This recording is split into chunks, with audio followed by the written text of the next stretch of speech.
Hello दोस्तों, आज मैं आप सभी को कुछ इन्फॉर्मेशन देना चाहती हूँ अबाउट सीटेट एग्ज़ाम। जैसा कि आपको पता है, सीटेट एग्ज़ाम 16 दिसंबर को होने जा रहा है 2024 का। सभी लोग अपनी अपनी प्रिपरेशंस में लगे हुए होंगे, बट मैं थोड़ा यह बताना चाहती हूँ कि मैंने कैसे अपना सीटेट एग्ज़ाम फर्स्ट अटैम्प्ट में क्लियर किए दोनों, पेपर फर्स्ट और पेपर सेकंड बोथ। पेपर मेरा स्ट्रीम साइंस था और सोशल साइंस भी होता है और साइंस भी होता है। मेरा स्ट्रीम साइंस था।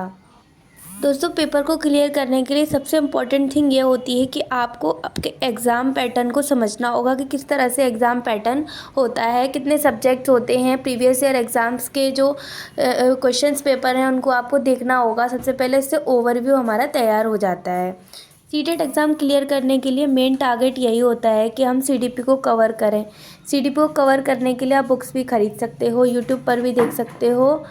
तो सीटेट को मेन इतना बड़ा हमें नहीं समझना चाहिए कि टफ़ है एंड ऑल दिस, बट ये ईज़ी होता है काफ़ी, क्योंकि इसमें मोस्टली जो पेडागोजी होती है उसी का सेशन होता है। पेपर 1 के लिए सबके लिए कॉमन सब्जेक्ट्स होते हैं, पेपर 2 के लिए अलग अलग होते हैं। जैसे साइंस स्ट्रीम का बच्चा है तो उसके लिए मैथ और साइंस आती है 60 नंबर की, और सोशल साइंस स्ट्रीम का जो बच्चा होता है उसके में 60 नंबर का सोशल साइंस आता है, और ये पॉलिटिक्स वगैरह आती है।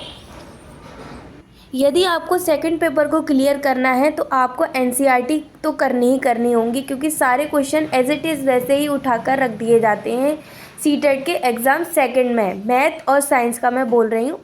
तो आप एनसीईआरटी 6 to 8 की कवर करें, 1 to 5 की तो करनी ही करनी है, लेकिन 6 to 8 की ज़्यादा करें, क्योंकि जो भी एग्जाम्पल एज इट इज़ वैसे के वैसे ही क्वेश्चन पेपर में आपको देखने को मिलते हैं।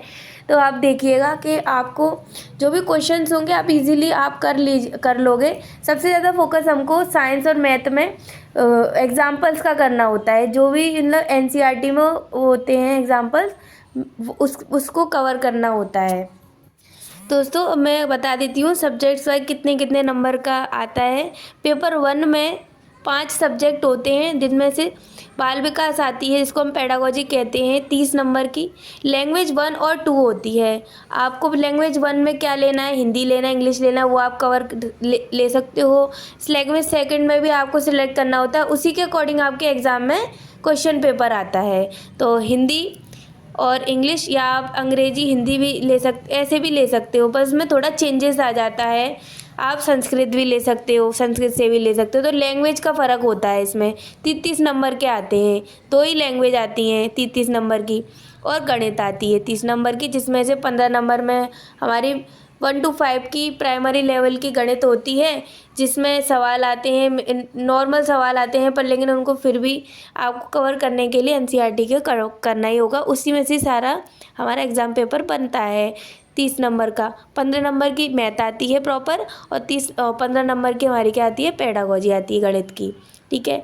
पर्यावरण अध्ययन ईवीएस में क्या होता है, 30 नंबर की ईवीएस आती है, जिसमें हमको एनसीईआरटी की पूरी समरी हमको लर्न करनी होती है, जिसमें पक्षियों के बारे में है, नॉर्मल फूड के बारे में है, नॉर्मल जो भी लिविंग थिंग्स हैं उनके बारे में, मतलब आपको एनसीईआरटी कवर करनी होगी 1 to 5 की। ठीक है। थर्ड से शुरू हो जाती है, थर्ड क्लास से ईवीएस।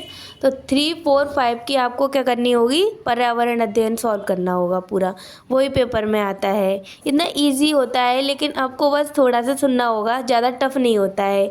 तो फर्स्ट पेपर सॉल्व करने के लिए आपको सबसे ज़्यादा फोकस करना होगा पेडागोजी। दोनों ही पेपर के लिए आपको पेडागोजी ही मेन है।